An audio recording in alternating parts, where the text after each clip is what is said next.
Voters passed ballot measure 98 back in 2016 with a very specific goal in mind: send more money to schools to raise the dismal high school graduation rate of about 71%.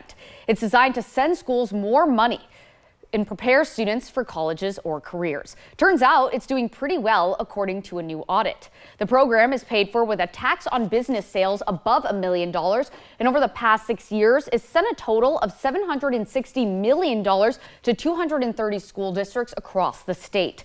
Auditors found that 43% of that money was spent on dropout prevention, and 37% was spent on career and technical education. Christine McCants was the lead auditor.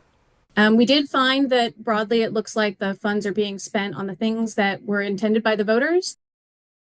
The auditors also noted it's hard to track exactly how much impact that money had because it's only about 5% of the total funding the state spends on each student.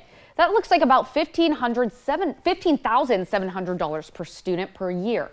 So that's actually been maybe the big success story from High School Success, is that we're seeing CTE participation rates rise across all students and for those individual student groups.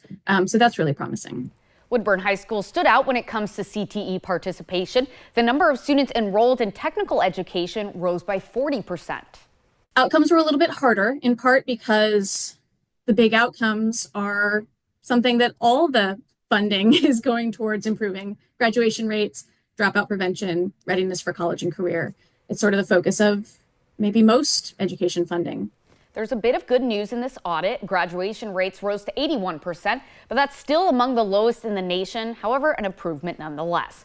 The number of ninth graders on track stayed the same. Students who showed up for class fell fairly sharply, but the most profound impact of this program appears to be in the area of technical education.